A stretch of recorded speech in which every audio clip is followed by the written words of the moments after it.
सबैजनालाई आज चाहिँ म हजुरहरूलाई कोरियामा होम ट्याक्स आइडीबाट चाहिँ छोङआप सोतोक्से सिङ्गो चाहिँ कसरी गर्ने भनेर सिकाउन गइरहेको छु।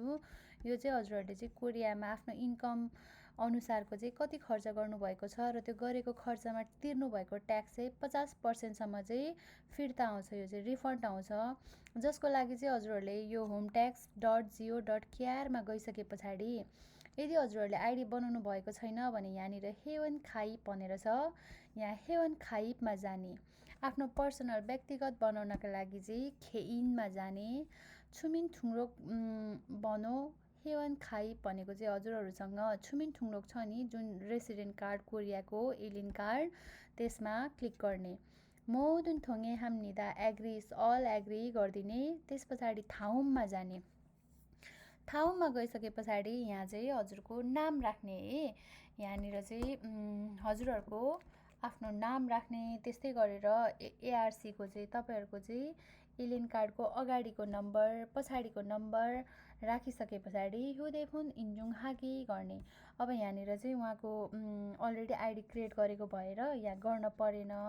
मैले चाहिँ सपोज यहाँनिर चाहिँ हजुरहरूले आफ्नो एलियन कार्डको अगाडि पछाडि राखेर युदेफोन इन्जुङ गर्दाखेरि तपाईँहरूको यहाँनिर प्रोसेस आउँछ। यहाँ स्टेप 3, 4, 5 गरेर कम्प्लिट गर्नुहोला। त्यस पछाडि आइडी बनिसके पछाडि लगइन आइडी लगइनमा गएर यहाँनिर आइडी लगइनमा जाने। लगइनमा गइसके पछाडि हजुरहरूको चाहिँ जुन बनाउनु भएको छ त्यसको चाहिँ लगइन आइडी राख्ने। यहाँनिर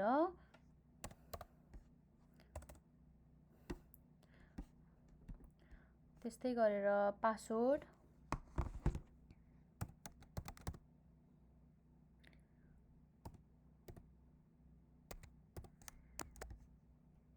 लगइन गर्नुहोला। लगइन गर्दाखेरि पनि हजुरहरूको चाहिँ एआरसीको रेसिडेन्ट कार्डको चाहिँ नम्बर माग्छ, जुन चाहिँ हजुरको आइडी कार्ड नम्बर राख्ने। यहाँनिर राखिसके पछाडि पछाडिको पनि अगाडिको एउटा राखिसके पछाडि भइहाल्यो। हजुरहरूको यो पेज खुल्छ, यो मेन पेज हो होम ट्याक्सको। त्यसमा चाहिँ यहाँनिर तेस्रो नम्बरमा सेगुम सिङ्गो भनेर देख्न सक्नुहुन्छ। यहाँ सेगुम सिङ्गोमा क्लिक गर्नुहोला। त्यस्तै गरेर छोङआप सोतोक्से सिङ्गो, यो चाहिँ छोङआप सोतोक सिङ्गो गर्ने भएकोले छोङआप सोतोक्से सिङ्गो गर्नु। यहाँनिर नम्बर 1 मा अगाडि नै देख्न सक्नुहुन्छ हजुरहरूले चाहिँ छोङआप सोतोक्से सिङ्गो भनेर यहाँनिर आय व्यापक आय विवरण चाहिँ हजुरहरूले चाहिँ यहाँनिर सिङ्गो गर्ने।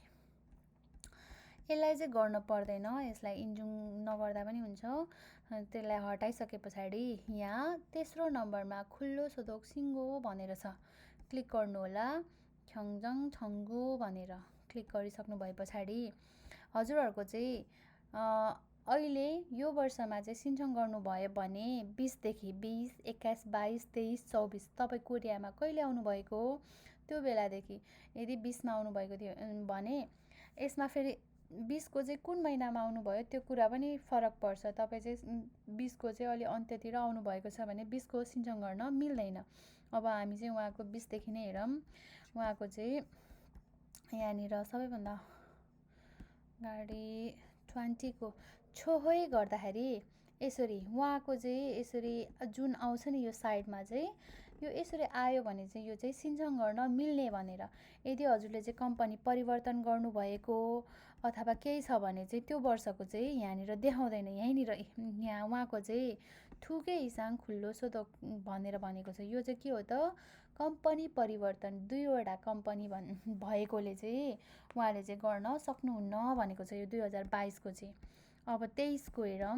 यहाँनिर ठाउँ इदोङ गर्ने अर्को पेजमा जाने, यहाँ क्लिक गरिसके पछाडि यो पेजमा केही गर्न परेन, सिधै ठाउँ इदोङ गर्नुभए हुन्छ। ल यहाँ गइसके पछाडि चाहिँ सिधै छोहोइ गर्नुभए हुन्छ। छोहोइ गर्नुभयो भने हजुरको नामहरू डिटेलहरू आफै अटोफिल यो आइडी बनाउँदा सेभ गर्नुभएको जे छ फिलअप हुन्छ। त्यस्तै गरेर हजुरको चाहिँ विदेशी भएकोले वेगुगिन गर्ने है। वेगुगिन गरिसके पछाडि हजुरको चाहिँ अब आइडी पहिल्यै बनाउनु भएको छ भने पहिलाको आइडी र अहिलेको आइडी चाहिँ फरक हुनसक्छ। त्यही भएर हजुरहरूले चाहिँ आफ्नो फोन नम्बर चेक गर्ने। यहाँनिर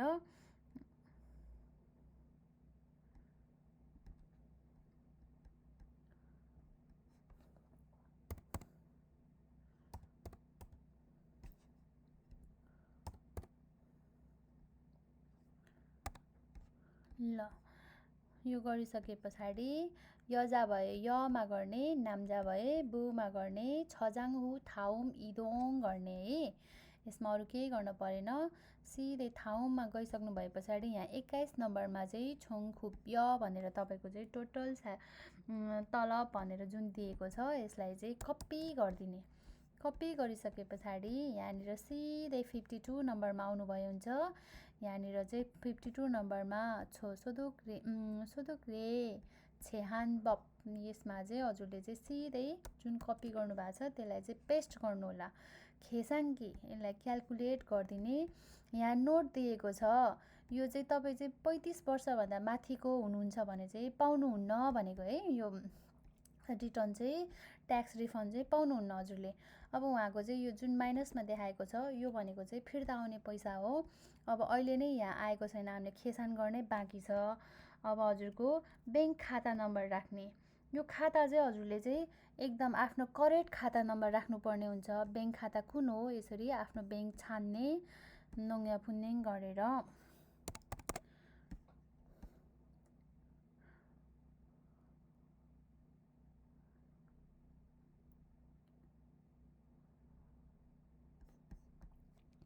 सिङ्गो स छजाङ वाल्यो गर्नुभयो भने यहाँनिर यसरी देखाएको छ। हजुरहरूले चाहिँ होम ट्याक्स चाहिँ 50% फिर्ता पाउनुहुन्छ भनेर यहाँ क्लिक गर्ने। अब हेर्नुभयो भने तपाईँले चाहिँ पाउने पैसा यो चाहिँ यदि माइनसमा आयो भने चाहिँ तपाईँले चाहिँ पैसा फिर्ता पाउनुहुन्छ। अब यो उहाँको चाहिँ माइनसमा छैन नि त, यो माइनसमा नभए पछाडि यो चाहिँ उहाँले चाहिँ यो पैसा पाउनुहुन्न। त्यही भएर यसलाई चाहिँ हामी गर्दैनौँ। अब यो माइनसमा नभए पछाडि फेरि अब यो हामीले 22को हेरेका थियौँ, अर्को इयरको हेर्न पर्यो। उहाँको चाहिँ यहाँनिर 24को हेरौँ हामीले। 24कोमा थाउम गर्नुभए पछाडि सेम प्रोसेसै हो। ओके छोहे यहाँनिर छजाङ हु ठाउँमे गर्ने। त्यस पछाडि सेम अघिको जस्तै गरेर यसलाई चाहिँ कपी गरेर 51 नम्बरमा गएर यहाँ राख्ने खेसाङ्गी। तपाईँहरूले चाहिँ यहाँ सिधै 50%मा राखिदिने है। हजुरहरूले चाहिँ यहाँ 90% गर्नुभयो भने पाउने हजुरले त्यति नै हो। त्यही भएर बरु सिधै फर्स्टमै 50%मा गर्ने। यहाँनिर गइसके पछाडि यसरी यहाँनिर नङ्गप उन्नेङ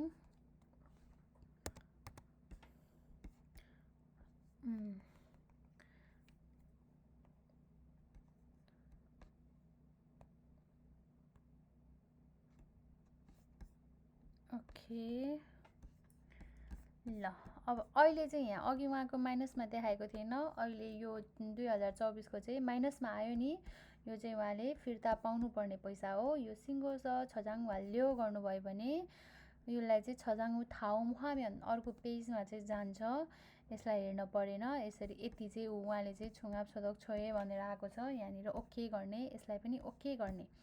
गरिसके पछाडि यहाँ जुन चाहिँ ख्याङजङ भनेर दिएको छ, यहाँ ख्याल्चङमा सिधा गएर हजुरहरूले यहाँ अरू कुराहरू नहेरिकन यहाँनिर जुन चाहिँ से खाम्यन छोङसोकियप छोयप छङ्ने थेहान सोदोके खाम्यन भनेर यहाँनिर 30 देखाएको वालामा चाहिँ क्लिक गर्ने। यहाँनिर जुन चाहिँ 30 देखाएको वालामा क्लिक गर्नु भइसके पछाडि सिधै सिङ्गो सवाल्यो गरिदिने। यहाँनिर छजाङ वाल्यो थोयसुम्निदा। यसमा अरू केही हेर्न परेन। सिङ्गो छ छेचुल हागीमा ओके। यसमा चाहिँ क्लिक गर्नुभयो हुन्छ। हागिन थोयसुम्निदा यहाँनिर सिङ्गो छ छोहोइमा क्लिक गर्नुभयो भने सक्यो। यसमा चाहिँ अब हजुरले जुन गर्नुभएको छ अहिले भर्खरै सिन्जङ गर्नुभएको चाहिँ हेर्न सक्नुहुन्छ। यहाँनिर चाहिँ छोहोइ यहाँनिर तपाईँको चाहिँ 2024को चाहिँ सिन्जङ भइसक्यो। अब यो हेर्ने यहाँबाट फोगीमा हेर्न सक्नुहुन्छ। यो चाहिँ हजुरले प्रिन्ट आउट गर्नुभए पनि हुन्छ। यो जुन माइनसमा आएको रकम चाहिँ पाउने रकम हो है हजुरहरूले। ल यसरी चाहिँ गर्नु सक्नुहुन्छ। एप्लाई भइसके पछाडि पैसा 100% आइहाल्छ भन्ने छैन। 1 महिना जति वेट गर्नुपर्छ। 1 महिनासम्ममा हजुरको खातामा पैसा आएन भने हजुरहरूको चाहिँ सेमुसोबाट चाहिँ हजुरलाई नोटिस आएको हुन्छ, कागजपत्र आएको हुन्छ, यो कागजपत्र चाहिँ पुगेको छैन भनेर। त्यो कागजपत्रहरू चाहिँ हजुरले चाहिँ फिलअप गरेर फर्महरू भरेर नजिकैको सेमुसो जानुभए हुन्छ। आजलाई यति नै, धन्यवाद। Thank you everyone.